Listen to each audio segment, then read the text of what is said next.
اخر اپیه صدیقي داسې کړي دي چې امریکې شپږ اتیا کاله سزا ورکړې ده او ډیرو مسلمانانو ملکو د دې د ریله کېدو غوښتنه ځینې کړې ده او امریکا یې نه یې لکوي. له ډیره وخت څخه دا هم اورو چې اپیه صدیقي څنګه نیولې ده، رنګه افواوې هورې، خو تر اوسه پورې د دې په پوره حقیقت باندې زموږ سر نو خلاص. نن درېیمه ده چې زه په دې اړه باندې د ملګرو په خواهش باندې مې ډېر ریسرچ وکړي چې ځینې څه معلومات مې ترلاسه کړل چې هغه به زه ستاسو سره شریکوم، لیکن د هغه در مخه د اپیه صدیقي دغه یو کوچنی کلیپ زه ستاسو سره پلی کوم. Brothers and sisters in Islam, Assalamu alaikum. Thank you. It is my challenge,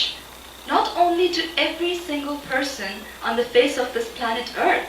but also if there's any civilization on any other planet, it's my challenge to them as well, that Islam is the best savior and protector for women. And I am saying this with all this confidence, not out of arrogance, but because I believe that Islam was revealed by Allah subhanahu wa ta'ala, the most just and merciful God. تاسو دغه کلیپ واوریدئ چې په دې کې دا وایي زه و ټولې دنیا ته دغه چیلنج ورکوم چې اسلام هغه واحد دین دی چې و ښځو ته مکمل حقوق ورکوي.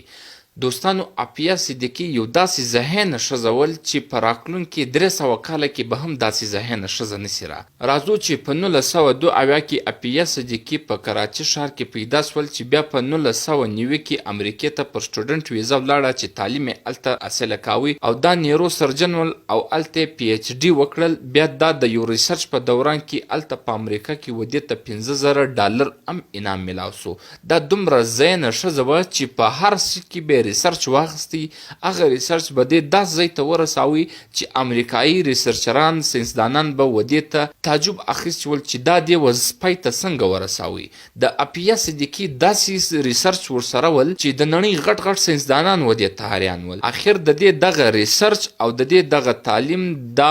ځای ته ورسول. دې دومره تعلیم او د دې سره دومره ذهن پیدا سولو چې دې به په راتلونکي کې داسې نیوکلیر اصله جوړه کړې وای، داسې اټم بم به جوړ کړی وای چې په دنیا کې به د بل چا سره نه ولای. اپیه صدیقي پر ایمان او پر اسلام کلکه ولاړه ښځه وه. دې د خپل ریسرچ مطابق یو داسې اصله و اسلام ته ورکول چې په راتلونکي 300 کاله کې هم کفار به پر اسلام باندې غلبه کولی نسي. دې یو داسې فارموله تیاره کړل. خو چې کوم وخت د امریکې و خفیه ادارو ته دغه رپورټ ورسېدی چې اپیه صدیقي یو داسې ریسرچ باندې کار شروع کړی دی چې هغه به په راتلونکي وخت کې یو خطرناکه اصله دا ایجاد کړي چې بیا به هغه باندې مسلمانان ډیر پاورفل وي. خو د بده مرغه چې د اپیه صدیقي تعلق د پاکستان سره و چې پاکستان یو داسې ملک دی د پیسو دپاره د هیڅ چا خاطر او د هیڅ چا سره تړون نه ساتي، چې بیا اپیه صدیقي د امریکې سره په 2002 کې و پاکستان ته رالل. دې غوښتل چې په پاکستان کې خپل وخت تیر کړي او خپلو بچیانو ته په پاکستان کې تربیت ورکړي او دا نور خدمت و دین اسلام ته او پاکستان ته خدمت وکړي. خو د بده مرغه په هغه ټیم کې د پاکستان د پوز مشر پرویز مشرف و. پرویز مشرف په خپل کتاب کې داسې هم لیکلی و چې اپیه صدیقي ما په لاس ورکړل او د هغه په بدل کې و ما ته ډېر غټ ایوارډ میلاو سو چې بعد کې هغه کتاب په اردو ترجمه سو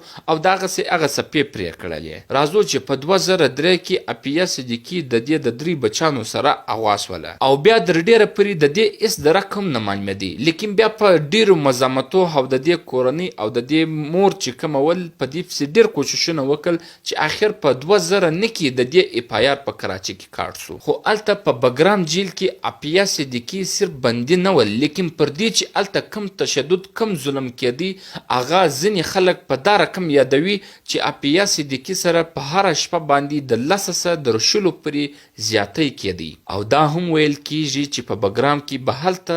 نارینه د یوې ښځې د بغارو د لاسه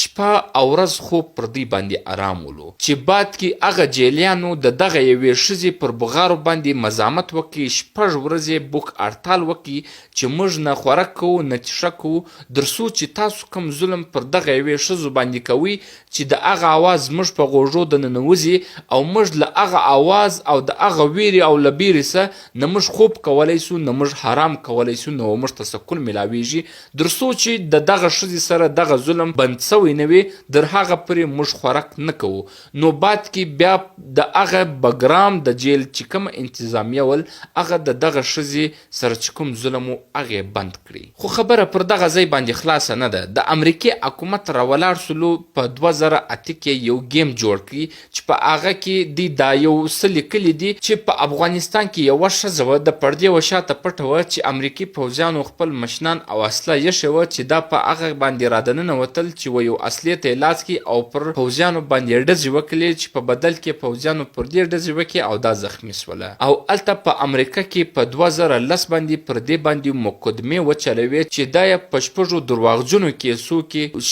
80 کاله سزا ورکړله او دا یې د دنیا یوه ښځه ټرریسټه قرار کړله. د هغه 2010 ونیسي بیا در اوس 2023 پورې د اپیا صدیقي سره د خپلې کورنۍ هیڅوک هم نه و میلاو سوی چې له تیرو 2 ورځو راهیسه د اپیا صدیقي خور فوزیه صدیقي ورسره میلاو سوې ده لیکن هغه ته هم دا اجازت نه دی ورکول سوی چې د اپیا صدیقي سره خپل خور